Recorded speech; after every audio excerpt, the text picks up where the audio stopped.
Hey gang, I'm Brian I, and I'm back. It's 2023, and that means we're celebrating the 30th anniversary of the greatest film ever made.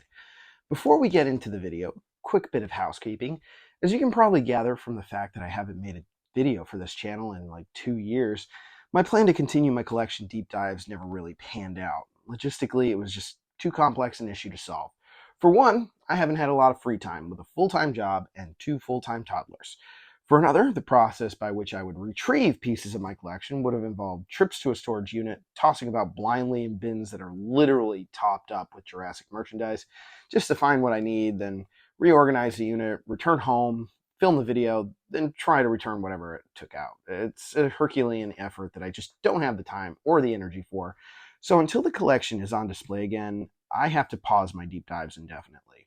Sad to say. That, of course, leads us to the topic of the day, a new limited series of videos where we explore the declining quality of the writing for the Jurassic franchise movies, where they went wrong and how they could have been fixed. And today we start with the very first movie in the series, Jurassic Park.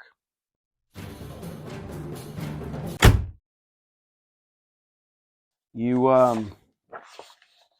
don't. It's perfect. I have no notes. Moving on.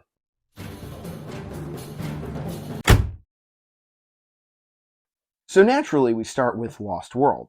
Time has been very kind to this film, as many older fans now look on it with a heaping dose of nostalgia, and newer fans appreciate how, of the sequels, it most closely resembles that first movie. Prior to the Jurassic World franchise, I actually used to like Jurassic Park 3 more than Lost World. I'd had high hopes for Lost World, even as a child, and the end product fell somewhat flat for 10-year-old Brian I. That doesn't mean I didn't like it. I did. But even as a youngster, it was clear that Lost World was an inferior movie to Jurassic Park. Jurassic Park 3, on the other hand, was a threequel in an age where that wasn't a guarantee of success. I was a teenager with access to the still nascent World Wide Web and followed the troubled production very closely. I was also jaded after the previous sequel, so I went into JP3 with fairly low expectations. And it was just a simple, fun adventure movie, as it promised it would be.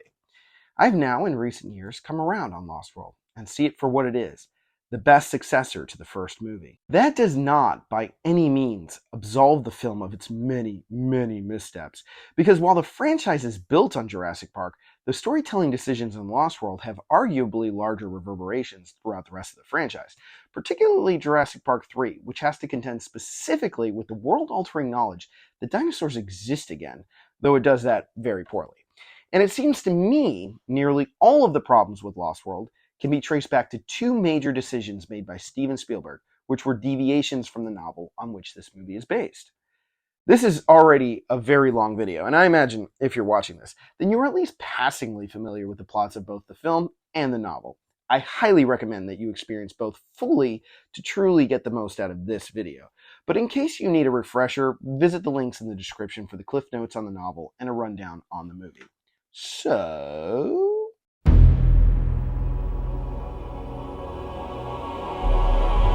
the first is John Hammond's presence.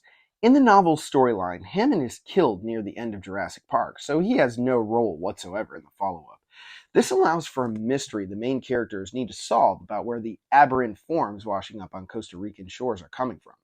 In the film, Hammond just hands the information on Site B over to Malcolm and his gatherers, along with bankrolling their expedition. This decision has major implications. For one, it means that the character of Richard Levine is unnecessary. He was the moneybags who paid for the equipment, as well as the obsessive know-it-all who served as catalyst for the plot by actually finding the island. Elements of his character and story are folded into the Sarah Harding of the film, which may be one of the reasons why her likability suffered as a result, as Levine is a somewhat frustrating personage to his companions, and he makes questionable choices in dangerous situations. But the biggest impact Hammond has on the movie is the conflict itself. By all accounts, Steven Spielberg simply wanted to work with Richard Attenborough, Hammond's actor, one last time. This seemingly simple desire has an astounding influence on the plot, because David Koepp, the writer, now had to invent a reason why Hammond would willingly ask people to go to the island without sacrificing the character development of the first film. This came in the form of Hammond's nephew, Peter Ludlow, descending on the island with an army of InGen thugs and mercenaries to strip the island of its dinosaur assets. This plot shares some of the same DNA as the novel's human conflict, which is that Louis Dodgson, with a small group of experts and lackeys, follow Malcolm's team to the island to steal eggs. The large cast of unnamed characters in the film dilute the tension in every scene in which they play a part. Part of the mystique of the island is the isolation. It's why a smaller named cast worked so well in Jurassic Park. Crichton wisely chose to keep his cast of characters in Lost World as small as in his first novel, but could not follow that template because Spielberg insisted on bringing Hammond back into the story. Arguably more egregiously, and certainly more infamously, Spielberg decided to scrap the original third act of the film to fulfill his childhood dream of directing a Godzilla movie. The toll this takes on the Lost World's cohesion is tremendous. The first two acts suffer the most, speeding through the plot to make room for the sequence in San Diego, and leaving no breathing room for things like character development and proper pacing. Another victim is the raptors, who have their importance in the novel dropped entirely in favor of simply being the last obstacles the groups need to survive to get off the island. Which is too bad because I really like the raptor designs for this film, and I feel that perhaps they got short shrift after being the real villains of the first one. While I find the San Diego sequence more entertaining now than I used to, it still seems so anachronistic in comparison with what came before. The movie is called The Lost World, but spends a good chunk of its runtime on the mainland. Make no mistake, The Lost World is Spielberg in full mastery of his abilities and his limitations. It's a beautifully made film with a tone and feel and look that pays homage to the first movie while attempting to stand on its own as its own experience. But that doesn't keep the movie from feeling disjointed, with a tacked-on Godzilla movie stealing thunder from a more reasonable and thematically appropriate ending. When looking at the trilogy as a whole, the idea of a dinosaur running around on the mainland seems more a culmination of the story rather than its middle beat. Those are the two biggest problems with the Lost World script, and they lead into many smaller problems, some of which we've already addressed. But I think the biggest issue they created was the lack of character development. Granted, Jurassic Park wasn't heavy on arcs, with Spielberg deciding to hire veteran character actors rather than A-list movie stars to round out, generally, on page anyway, cardboard cutout people. Ellie, Malcolm, and the kids go through the movie without changing their outlooks or growing in any meaningful ways.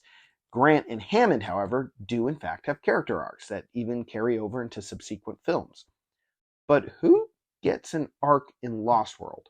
No major character develops at all in this movie. Sarah never learns how awful she's been. Nick Van Owen disappears completely for the last act. Ludlow dies. And Hammond gets what he wants the whole time.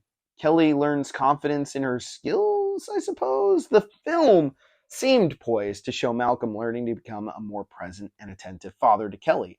Even the sequence with the bull rex doggedly looking for his offspring appeared designed to nudge Malcolm down that path. But the third act botches the landing, preventing any bold acts of parenting for Malcolm to hang his hat on. Kelly is nowhere to be found after they make it off the island until she is shown eating junk food while Malcolm and Sarah sleep off their little adventure. Where is Malcolm's fatherly redemption? It seems, in fact, that the only arc in the entire movie is in Roland Tembo's realization that I believe I've spent enough time in the company of death. After Ludlow offers him a job at the amphitheater in San Diego. It's hollow, however. The impetus for this new change was the death of his friend, Ajay. We're never convinced of his relationship with Ajay Sidhu, nor do we see Ajay die, nor do we even see the moment Roland learns his friend is dead. Worse, this pseudo-arc finishes with the second act. As a background arc, it's fine, but when it serves as the only character development in the whole movie, it's a painful reminder that nobody behind the scenes thought characters were particularly important to the story.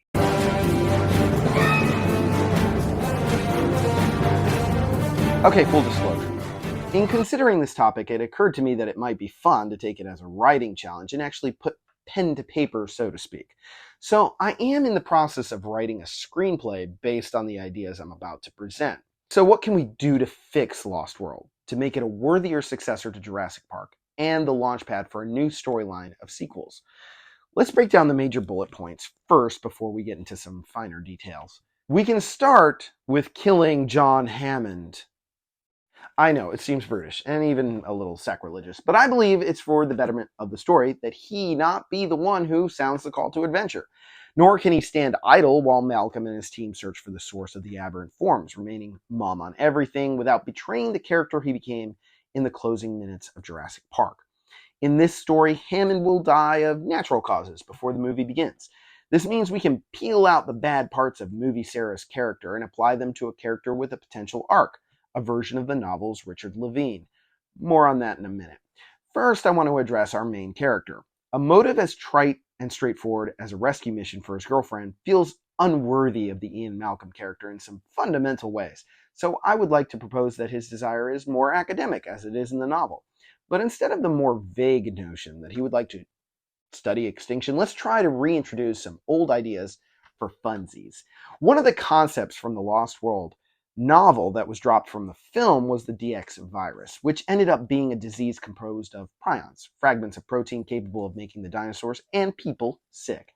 In our story, the mystery of DX, which is even more dangerous than it was in the novels, will drive the plot and a lot of the characters too, including Malcolm. Here's the thing, the lysine contingency would not work.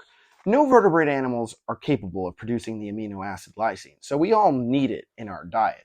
That means that Jurassic Park has a pretty gnarly plot hole, or a potential plot thread. So let's plug that hole right now. Malcolm does his research and realizes the lysine contingency is a fraud. Wu fed Hammond an outright lie, but Malcolm has no idea why yet. He also knows from Levine's illegal expeditions to Nublar that all the dinosaurs are gone or dead. But a few carcasses have been washing up on Costa Rican shores. They will all later discover that Wu wished to cover up the fact that he had not gotten a handle on a mysterious disease, DX, affecting the animals, but he had discovered that heavy lysine dieting seemed to stifle the symptoms. This is not Malcolm's arc, by the way, simply his motivation. For that, we will borrow the movie's Malcolm-Kelly relationship and try to pay it off at the end of the film. This plotline will also drive Sarah Harding's motivation because I really just want to dig deep into JP lore. It is implied in the novels that Sarah is the daughter of Jerry Harding, the veterinarian who survived the events of Jurassic Park, but Crichton chooses not to do anything with that connection. Let's solidify that relationship and mirror Malcolm's struggle to be a better dad. Our Harding is a good man, but his work always took precedence over his daughter. And Sarah internalized that by becoming an animal behaviorist, at least in part to impress and grow closer to her father. This did not entirely fail, and the pair began to develop a stronger bond. This came to a halt all too soon when Harding took a mysterious job for a company called InGen. Harding became guarded about his work, and after the secret incident, he withdrew even more. Alarmingly, for the last 6 months, Jerry has been comatose. His doctors are stumped because they've never encountered an illness like this. Sarah has returned to San Diego, researching at the zoo so she can continue her wildlife work while she looks in on her father in hospital. She is then recruited by Malcolm, who offers her a chance to figure out what may be wrong with Jerry, as he suspects the illness is linked in some way to Harding's work in the park. Throughout the movie, Sarah will express her resentment of her father to Kelly, paralleling the struggle Kelly is facing with her own dad, but will also demonstrate how far she's willing to go to save him. Let's look at the rest of the Gatherer cast really quickly. To keep Lost World from being such a sausage fest, I'm gender swapping Levine, who, as previously mentioned, has a built-in douchebag to not-so-bad arc that can be egged on by a little hero worship from Kelly. Levine is a major driver in this story, not only being the catalyst for the Gatherers, but also for the Hunters, which creates a sense of guilt in her. More on that later. This would culminate in a sacrificial action that redeems Levine. Doc Thorne and Eddie Carr will port over from the novels and serve largely the same roles, but their father-son-like relationship will more obviously act as a model for Malcolm. Kelly will more or less remain as she is in the movie, but will attempt to mature her a little so as to ease some of the obnoxious qualities she exhibited. Now let's look at the Hunters and their storyline. As in the novel, our group will be affiliated with Bison, but instead of being personally led by Louis Dodgson, they will be led instead by George Baselton. Baselton will be, as in the novel, a paleontologist, but in our story, he will also be good friends with Levine. Levine does not know he is in Dodgson's pocket, nor does she know that he resents her for being the heiress to a doll manufacturing fortune, who has never had to beg donors to get funding for her projects. Eagerly wishing to share the news of her discovery with another paleontologist, Levine tells Baselton of the location of Site B. Baselton, in turn, informs Dodgson, who will set him up with a small team to venture onto Sorna to secure eggs, just as in the novel. That team will consist of Howard King, a sadistic bison biologist, and Roland Tembo, their experienced animal hunter and tracker. Tembo will remain the level-headed, somewhat empathetic character that he is in the film. He will not begin the movie with the desire to hunt the bull as a fee, but rather come to want it through the course of the story. He will be the only surviving member of the Hunters Party after aligning himself with the Gatherers, and he will at some point deliver his most iconic line. So, that's our cast, and the basic premise of the film. Malcolm and Levine search for the source of the aberrant forms washing up on the coast of Costa Rica. When Levine finds the key to this source, Isla Sorna, Malcolm recruits Sarah Harding to join him, Levine, and the technical duo of Doc Thorne and Eddie Carr to investigate Site B to uncover the mystery of the lysine contingency and the possible viral dangers of cloned animals. Unbeknownst to them, Kelly Malcolm, heartsick from her father's constant departures, stows away on this voyage to Site B. George Baselton, under the direction of Louis Dodgson, leads a small team to the island, following after the Gatherers to recover eggs that will allow Bison to own the patent on cloned dinosaurs. That's our story. The action, once on the island, will largely stay on Isla Sorna, with only a coda or two taking place on the mainland. You'll notice that I haven't spoken much about the action set pieces or even the dinosaurs. This is because I feel that with the exception of the San Diego incident, the dinosaur-heavy sequences filmed for the movie are its greatest strength. That's not to say all the sequences will remain or that we won't be crafting additional ones, but they were not among the film's many issues, so we haven't discussed them. So what dinosaur sequences are we keeping? The Compy attack is a vital part of the film, so it will remain in ours, albeit in a crucially different way. In our story, little Kathy Bowman will come across an aberrant form, an Isla Sorna dinosaur that died of DX and is washed up on a Costa Rican beach. When she comes close to inspect it, a Compy that had stowed aboard the unidentified animal will appear suddenly to bite her. This is what brings Levine off Nublar, where he's been looking for dinosaurs to find the last piece of the puzzle to where Sorna is. We won't get too much in the weeds about specific scenes because we've basically already fixed the major problems with Lost World, but I do want to say that the Rex trailer sequence I absolutely must, remain. But the novel scene in which the hunters attempt to steal an egg from the Rex nest has to be included in this script, as will their first successful test of the sonic device on Parasaurs. So too will the High-Hide/Raptor sequence and the Raptor/Carnotaurus sequence. A version of the Stegosaurus sequence from the film will also be included. Now, fair warning, the following is spoiler stuff. I'm including it because I don't expect everyone who watches this video to also decide to read the script I'm developing. And the point of this video is to fix a movie that's already a quarter of a century old. It would be super lame of me to withhold my vision of a better Lost World as a ploy to get you to read fan fiction on top of watching this video. So if you're interested in reading a script based on what we've already discussed and you don't want to be spoiled on the ending, skip ahead to the timestamp below to finish out the video. Otherwise, a spoiler warning for a fanfic that isn't even finished. The story will end with the following characters surviving: Ian and Kelly Malcolm, Sarah Harding, Doc Thorne, and Roland Tembo. Baselton will meet his end the same way Dodgson did in the novel, only it will be Levine who kicks him out to the Rex, not Sarah.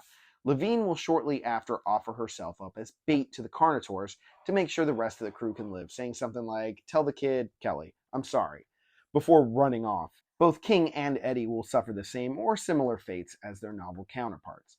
Malcolm will, in the climax of the script, have to face a decision as to the needs of their mission versus the needs of his daughter and make the choice to remain with his daughter.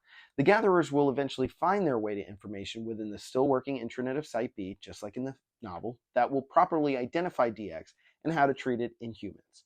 Sarah will bring this knowledge back to her father's doctors. A quiet, subtle reconciliation between the two will adequately close out Sarah's arc. Doc will lay a few roses on a headstone for Eddie while consoling Eddie's mom. It's important to say that I'm not a professional writer by any stretch of the imagination, and I might not even be a particularly good writer, but as a fan of the franchise and a lover of story, I've spent the last 26 years mulling Lost World over and over in my head. What truly doomed Lost World from greatness was Spielberg's conviction that he would not return for a third film. In knowing that he was done directing Jurassic films, Spielberg chose to indulge in a few personal desires that derailed the story rather than enhance them. As director, it's his prerogative, of course. Lost World is still a masterful movie, better made by far than any of the follow-ups, or indeed any dinosaur movie made in the last 30 years. The thing is, though, that Jurassic Park is now considered a classic, a perfect distillation of Steven Spielberg's blockbuster movie making, a movie that demands a sequel worthy of its power. In my opinion, none of the movies that followed it came close to the high bar it set, and it's because, I believe, none of these movies had their heart in the right place. The filmmakers saw the success of Jurassic Park and concluded it was solely on the back of the dinosaurs and the game-changing CGI that made it the most financially successful film of all time for 4 years. But the key to improving, or at least honoring, movies like Jurassic Park isn't to bank on special effects, but to focus on the characters and the story and let the plot grow bigger organically. See Aliens or Terminator 2. None of the showy stuff really matters if your characters aren't worth caring about, because it robs scenes of tension or satisfaction if we don't even care what happens to them, or, in the case of movie Sarah, actively root for the dinosaurs to get her. If you'd like to read this story as it's being written, click the link in the description. It might take me a while, what with all the responsibilities. I also welcome feedback and constructive criticism, lively fan debate, but please keep it civil, as these are fictional worlds, fictional characters, and fan fiction at that. None of it matters enough to get upset about or insult anyone for. If you enjoyed this video, pretend you're a T-Rex and the like button is Carter, and squash it. And if you'd like to join me in fixing the whole Jurassic franchise, please also squash that subscribe button to be the first to know when I've posted another video. Thank you so much for watching, especially the people still subscribed to me after all this time. You guys are the best. I'm Brian I, and I'll see you on the next one. Later, nerds.